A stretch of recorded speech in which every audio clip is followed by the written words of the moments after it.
Welcome back, everyone. As you can see, winter has also made a return, which is good and bad. Good because we need the snow.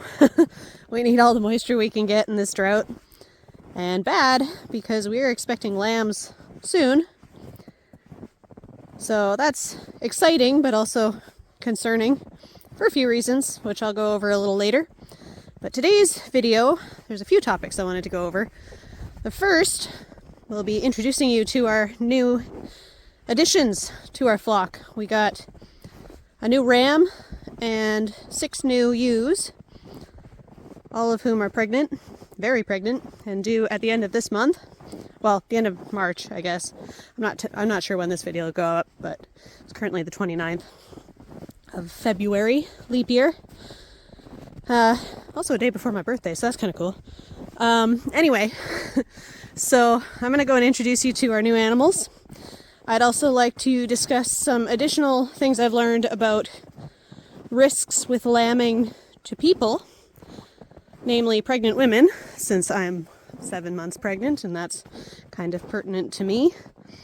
And lastly, I wanted to go over some lambing supplies must-haves. So we'll finish off the video with that later, but first let's go see the sheep.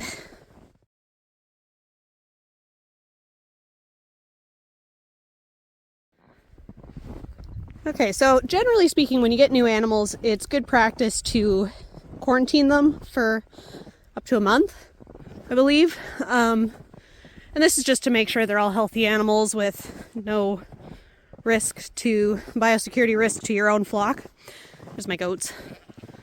I think they're new rams. Well, the rams are all in there, I think. We'll go see if we can find them. But our new ram, his name is Griffith, and he is a purebred St. Croix. So that's exciting because that means now we can breed purebred St. Croix. Let's see, are you guys in here? Oh, no, they're not in there. Oh, there they are. They've made fine work of a bale of hay. Anyway, our new ram, he got here last night. And he came all the way up from the North Okanagan area. Sam went down with our daughter, visit some family, and pick him up at the same time. So we're going to go see him. I think that's him out front there. Yeah, here comes Studley. He's got a name now. We're keeping him. We're thinking we'll breed him to the new ewes we got next year. Hey, buddy. How you doing? Hi. It's okay. It's me. You know me. There you go. Hey, buddy. Yeah, seems like he's settled in well. The reason we didn't quarantine him is because he's from a warmer area and it's been so cold. He's got a good thick coat on him, but just in the off chance, we decided it'd be better to not risk him freezing and just give him access to the shed over there. But he seems to be doing well. He's settled in well with all the other rams. Hasn't been any issues, so let's go meet him. Oh, well, he's eager at least. What are you doing? Hey, buddy. So yeah, that's Griffith in the back and Zod in the front, and Apostle wandering away. Hi, guys. So as you can tell, he's not shy. It's all right with me. And you're right there, so I'm well aware of everybody, and Zod, of course. Hey, buddy. So, yeah, you can see quite the difference between a white Dorper and a St. Croix right there. And then our Royal White Ram Lamb from this year. He's got a lot of St. Croix traits, which is why we kept him. But even with him, you can see a difference in the coat. Hi, guys. You're good sheeps. You're good sheeps. I know. You're still a good boy. Don't worry, you'll still have your girlfriends too. But yeah, we're going to have a number of breeding programs next year. And I'll talk a little bit more about it when I get inside when my hands aren't so cold. But let's go see the ewes. All right. Hey, stop eating my coat. Stop eating that. So we've got all the usual girls here. And you can see they all each have a red mark on their back. Don't worry, that's not an injury. Stop eating my pants. Hi, Friendlies. And friendly as ever. They're expecting me to bring treats, but they already actually had one earlier today, so I'm not I need another one. So anyway, those are Jacob's and Luca, who unfortunately again is not pregnant this year. But yeah, those markings were from when we did pregnancy check them. And that was just so we could tell who had been checked and who hadn't yet. So that's why they're there. It's not an injury, I promise. So we've got this black girl here. She's a real sweetheart. Hi. Hello, friend. As you can see, she's quite friendly. And we got the brown one there. This white one. We got a black belly here. She's a little kind of cockeyed looking. There's nothing wrong with her, really. She's healthy. She's just looks like that because she was attacked by a dog when she was younger, unfortunately. But apparently she's thrown a healthy lamb every year and looked after it well. And she was thrown in for free, so why not? We'll try black belly. We got this girl who is very, very pregnant. And then those two white girls at the back there too. I wouldn't be surprised if this girl and one of the others at least is pregnant with triplets. Unfortunately as well, none of our Jacobs got pregnant. So I'm not sure what the future of the Jacob project is at this point, but we'll talk about that again a bit more when I get inside. So this other white one here who's eating silage there, I think she might be carrying triplets too. Poor thing's enormous. Hi, sweetie. So yeah, sheep are all looking good. So other than this black belly, the rest of them are all Katahdin or Katahdin crosses. And so yeah, I've now got at least one of every type of hair sheep. So that's kind of cool. We'll give this a go. But I'm going to check a couple of things since I'm in here. And you guys all look good. You need to hurry up and get pregnant. We're going to try you with the St. Croix ram next year. And if that doesn't work, I don't know what's going to happen with you. But the rest of you are looking good. What happened to your nose? What do you have on your nose? You had some twine or something. Hi, sweetie. So, minerals. They still got some. But this is really important, especially late lambing or late pregnancy. You want them. Hi, Charlotte. You want them to have really, really, really good nutrition because that helps to prevent things like pregnancy toxosis or the toxemia. That's the word I'm looking for.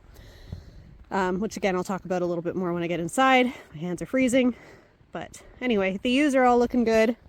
They're all healthy. They're all happy, well fed, well conditioned. But even you ewe lambs, you guys are doing great too. You're all pregnant too. So that's really great. We're expecting roughly 30 lambs this year, but 15 pregnant ewes, you can usually count on about doubling that, roughly. So anyway, hi sweetie. I'm going to go inside in just a minute and tell you the rest of the stuff. But another thing I wanted to talk about, especially since you guys can look at this cute little face while I'm talking about it, is a health concern that has been brought to my attention. If you are pregnant and have sheep that are due to lamb, you absolutely do not want to be a hands-on part of lambing, which could be problematic for us because I am mostly the one who knows what they're doing. And even that is a bit of a stretch.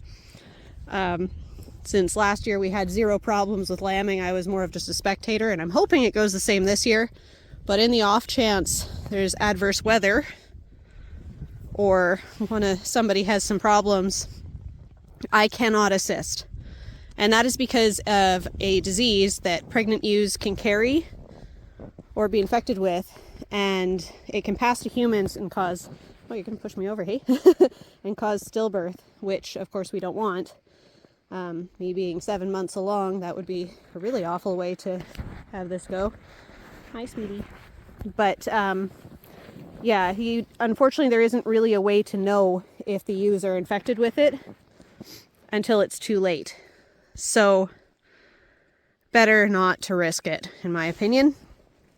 But yeah, it's caused by a bacteria, and it's called chlamydia in sheep. And I know what you're thinking. No, it is not the same chlamydia that you find in humans. But it does cause stillbirths in sheep and can pass to humans and cause stillbirth in humans too. So really, really not worth the risk, in my opinion. Thankfully, I should have help, so if anyone does need help, I can still direct from a safe distance, but I won't be going into the lambing shed with them, nor will I be assisting myself. So, thought I should pass that info along in case any of my viewers are pregnant or thinking of helping sheep give birth while pregnant. Don't do it. It's not worth it. Wait until after. Go the next year. Whatever you need to do. Don't risk yourself or your baby. Anyway, I'm going to head inside now and show you some lambing essentials.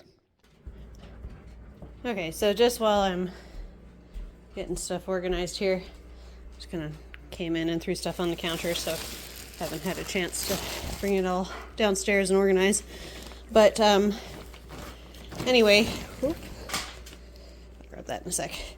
I wanted to talk a little bit about the issues we had with the pregnancy checking. So we had some really, really exciting results. Actually, I'll pick that up now. We had some really exciting results. So all the ewes who gave birth last year are pregnant again. So that's exciting. And all of this year's ewe lambs are pregnant as well for the first time. So that's also exciting. Yes, I know that smells good. And all of the new ewes are pregnant. So again, very exciting. And we're expecting a lot of lambs, which will be good. The new ewes are all experienced moms too, have never had issues lambing. So that's all really exciting. And we unfortunately also had some not so exciting, quite disappointing news with the other ewes that didn't get pregnant. So Luca, again, is not pregnant, which is really, really disappointing. We were hoping that would be better. We are going to give her another try with the new ram, because one of the concerns we had was that possibly Zod just wasn't tall enough to reach her, because she's a very tall ewe. So we'll try her with the St. Croix ram next year and see if she takes. If not,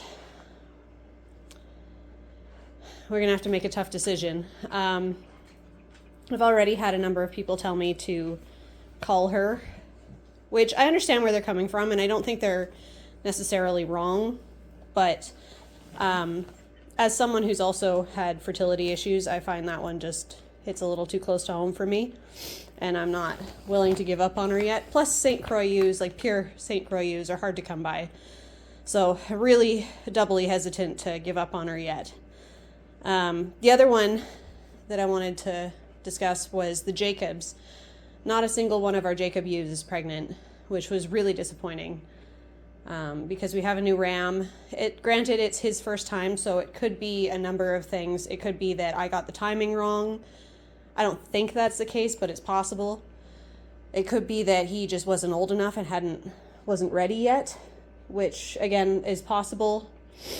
And I've talked to other Jacob breeders, and they've said that sometimes a new ram needs a more experienced ewe to kind of tell them what's up and show them what to do, because they don't necessarily figure it out on their own, amazingly. So, I'm undecided on if I want to keep them at this point.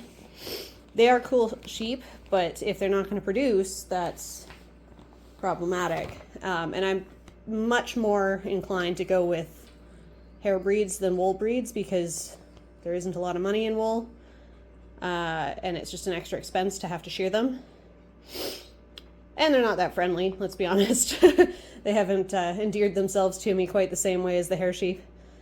But I don't know. The other thing is I'm supposed to go to a wool processing workshop in mid-March.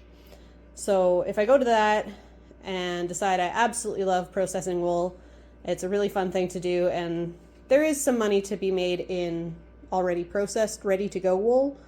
So that could be an avenue that makes it worth keeping them. But if I go and I'm like, this is way too much work, I'm never going to do this, or I hate this, or whatever, then I'll probably get rid of all the Jacob sheep, which is unfortunate, because they're what I started with. So there is a soft spot there, but I'm a farmer, and this is a business venture, so it has to make sense too. So I'll keep you posted on what I decide. I'm not making any decisions until after that. But that's what happened with the pregnancy checking and the breeding situation. But let's go see our supplies. So as you can see, there's a lot of stuff here. Thankfully, I haven't had to use most of it. But I'm going to go through it because it's good to have it on hand regardless. So first of all, stuff that I have used. So these syringes, they're good for giving vaccines. I have these 6 ml syringes, which will cover you for most vaccines, certainly the routine ones. And I like to use these 18 gauge 3/4 inch needles to go with them. Vaccination should occur, I think, around 6 weeks prior to expected lambing, but it doesn't always work out that way, as I have learned. So yeah, I will be doing that this weekend because I didn't get my poop in a group in time. Better late than never, but this helps to keep the lambs healthy and protected until they're old enough to get their own vaccines. So that's good to do. Recommend it. Take that with a grain of salt. I know people have differing opinions on vaccination, and you're welcome to, but I'm not going to get into that. There's other sizes of syringes as well. I actually bought a set, and it came with a whole bunch of them. Never had to use the bigger ones, but I have them if I ever need them. This is iodine. Comes in a bottle. I got the same thing last year and got a little spray thing for it because that's also super handy. So I have used those, and then ear tags. So to ear tag, I like to use the RFID ones. So comes with, you need one of these to ear tag, and then it comes in these sets. Here's a whole bunch of them. But yeah, so those are the ones that I used and have used. And I think that's almost all of it that I have used. So, as you can see, out of all of this stuff, most of it isn't necessary most of the time. And that's good. You don't want to necessarily be doing all of these things because the more interventions you do, that means there's been problematic births. And nobody really wants to deal with that. So, it's better if you don't have to. The iodine is good for any kind of wound. I always spray it before I put an ear tag on, or if I have to castrate. I did do that once, so I'll talk about that in a minute. Also you want the iodine for on the navels when the lambs come out. It helps to clean them off and dry them up so they fall off healthy and no issues there. So castration, you'll need this and either these or these castrator bands. It says they're aseptic, but I still sprayed them with iodine just to be sure. But to use those, wrap them around the testes, and hopefully all comes off in a few weeks, no problem. So that's good there. I didn't do this last year, but I will be doing it this year. I'm going to be weighing the lambs. So I've got some luggage scales, a digital one and just a regular one. And they'll be handy. I'll just put the lambs in like a fabric bag, hang them up, and see what they weigh. Do that for the first few days to make sure everybody's gaining weight properly. And hopefully we won't have any problems there. Other things you will need. So this is a drenching thing. Again, I've never needed it, but in the off chance I do, I'll show you the stuff that you use that with. As you can see, it's still in the container because I've never needed it. But again, good thing to have in the off chance. This is just a syringe bulb. It says for ears and whatnot, but when they're first born, if they're having troubles breathing, they've got a lot of mucus or something, that'll be handy to get that out. This is one I really hope I never have to use, but it is twined for if you ever need to pull a lamb. Again, I really hope I never need to use it, but it's handy to have just in case. I'm not going to go into the details of how to do that because I've never done it, and I don't think I'm the right person to be teaching that, but there's a lot of really good YouTube videos and resources online to learn how to do that. This, pretty straightforward, is just isopropanol wipe So if you've got a ewe with mastitis or something and you need to clean it, use these. And this one is for if you have to stomach feed a lamb. Again, another one I really hope I never have to use, because I know how to do it in theory, never done it, hope I never do, but I've got it just in case. I have looked up how to do it. Again, don't really want to. We've got some replacement colostrum. So this is just dried colostrum. Unfortunately, it's been down here for all year, and it looks like a mouse has gotten into it, so I'm going to have to throw out this bag, but I wanted to show you what it looks like. It's just powder. It has instructions on what to do, how to mix it and dilute it and whatnot. And there is, worth noting, an expiry date there. So if it hadn't been chewed, it would have been good for another year. But unfortunately, a mouse got into it, and I don't want to risk disease passing to my lambs, so I'm going to get rid of this and buy a new one. But yeah, I think it's important to talk about. To feed that, you would use a bottle like this one. It comes with a little lamb nipple, so that's handy. I only have the one. With the number of sheep that we have, I don't anticipate needing any more than that, but you can get these at your local farm supply store. Just make sure you have the right size nipple, because there's ones for cattle, ones for sheep and goats and whatnot, so you just want to make sure you have the right one. So another thing I do use, and I forgot to mention earlier, gloves. I can't stress that one enough. You want to wear gloves. If you're going in, you want to wear gloves. There's different kinds. So these are just your regular hand gloves.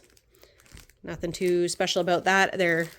I believe they're nitrile, but we've got those. And then we've got the proper obstetrics gloves. So these are the ones that go all the way up to your armpit if you have to reach in and pull or rearrange or whatever. We've got other ones. These ones are vinyl. And of course, some more obstetrics gloves. You can see in the picture there, it goes all the way up to the armpit. So good to have those. These ones, I'll be honest, I'm not 100% sure what all of these are for. I'd have to look it up again, but I do have them because they came in a set.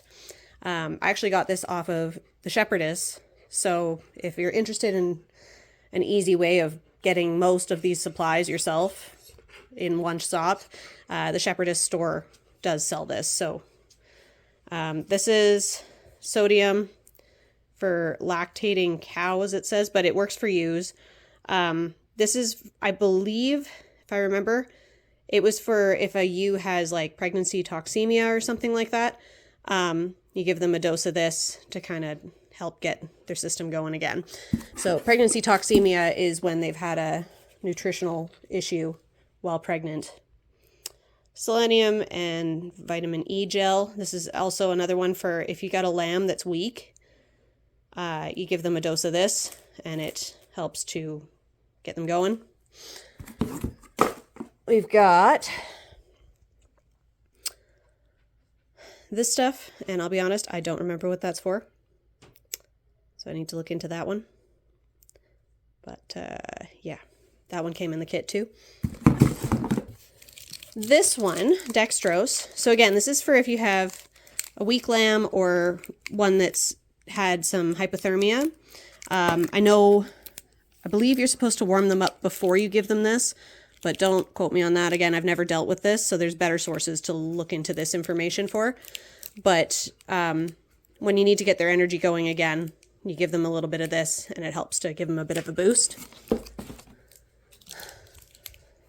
The Cydectin sheep dewormer. This one, I don't like to deworm. I don't do that. I did initially because I didn't know better, but since I've learned more, I don't deworm unless my sheep are losing body condition. I do keep an eye on them, and you do the FEMACHA and whatnot, but generally speaking, like, deworming is a last resort. I do not use it unless I really have to. Mineral oil. Again, this is a good lubricant if you ever need it. Again, I've never needed to, but if you have to go in to check the condition of lambs inside a ewe, make sure you lube up, because you don't want to make that any more unpleasant for the ewe than it has to be. So, lubrication. antimicrobial wound and skincare. I mean, I already have the iodine, but it's never a bad idea to have something else as well. Okay, watch out. So this one's an iron supplement. So again, for if you've got a ewe who's struggling, in some cases it would be a good idea to give this. So it's handy to have it on hand. There's also an expiry date on it somewhere. There it is. So 7/26. It's good to go for a couple more years. It's good. So that's all good to go. This one, vitamin B. Again, there's a number of conditions where you may need to use this, usually on the ewe, but it also has an expiry date on it, so 6/24, so that expires later this year, but good to know and have it on hand just in case. Also never needed to use it, thankfully. Nutri-Drench, this is another one you give to either ewes or lambs when they're struggling and they need a nutritional boost. This one has a whole bunch of good stuff in it. As you can see, a bunch of vitamins, selenium, calcium, all that sort of thing. So you give this when needed. Another thing you may end up needing, if you end up with a bottle lamb or a lamb that needs to come inside to warm up, and you want to prevent them from making a big mess, they're just puppy pee pads, but we have them on hand in case we need them. I did use them for a while with puppies, and we ended up with a full box that we still have. So that's a thing. And then last but not least, some other ear tagging options. If you're not big on spending a ton of money on your RFIDs like I do, I like them because I like the RFIDs because legally you need to have them to take the animals off of your farm. And in an emergency situation like we had last year where we had to evacuate, you don't have time to go around ear tagging animals. Or if you have to just open the gates and leave, you want to have a way for them to return to you. So the RFID is handy for that. There are these tags, however, as well. And it's a different kind of ear tagger. So it's a slightly different process. I've never used them, but one of the nice things about them is that it came with this pen, and these are just blank tags. So you can write whatever you want on them. You can write their name, you can write your phone number, you can write a number if you want. Whatever you want to put on there, it's your choice. You can put whatever you want. So those ones are kind of handy for that. I'll stick with my RFIDs, but these came with that kit that I got from Shepherdess, so I'll hang on to them, I guess. But yeah, those are some sheep essentials for lambing. Oh, and I forgot to mention this. So these, not a bad thing to have, but are just a bunch of spare towels, mostly kitchen towels, that I got from the college today, actually. So they'll be handy for drying off lambs, especially if it's cold or rainy or something and you need to get them dry fast. So this will help to dry them off. Usually it's best to let mama do all of it if you can, but sometimes things happen. So it's good to have some on hand that you don't mind getting gross. And then this one, I haven't actually looked at it too much yet, but I just picked it up from the vet today when I went to go get some sheep vaccine. And they had these little booklets. They were free, so I just grabbed a couple. And I'm going to go look through them and see if they're going to be useful. But it kind of talks, like, you can put in information on each of your sheep. Or, I mean, it's for cows, but I don't see why you can't use it for sheep. And just by hand write stuff in, because sometimes if it's crazy, you don't really want to pull out your phone and be entering information into your apps. And then this one's also just a health record one, but I thought these would be kind of handy, so I grabbed a couple. But yeah, the record keeping is super important on a farm, and I haven't really talked about that before either, but there's many ways to do it. If you're old-fashioned and want to pen and paper it, this might be a good option for you. I'm a bit of both. I do like old-fashioned, but I also like technology. So this might be handy for initially making notes and then transcribing it to my app that I use. And there's tons of different options for apps as well, so I'm not going to tell you what's the best one for you. If you're interested, I can tell you what I use. I have to pay for mine because I have a whole bunch of sheep now, but before, for quite a while, I didn't have to pay, which was really nice. So there are free options as well if you have a small flock. But anyway, that's pretty much covers everything I wanted to talk about today. If you have any questions, feel free to write them in the comments. If you have anything to add or things you think I could learn from, I'm always open to that. As you know, I am still learning all the time. I pass along what knowledge I can, but I'm no expert in this by any stretch. So, hi guys. So yeah, I'd love to hear from you in the comments what you think. Those new ewes need names, so if anyone wants to give naming suggestions, go for it. Otherwise, like, subscribe, comment, etc. And we'll see you guys next time.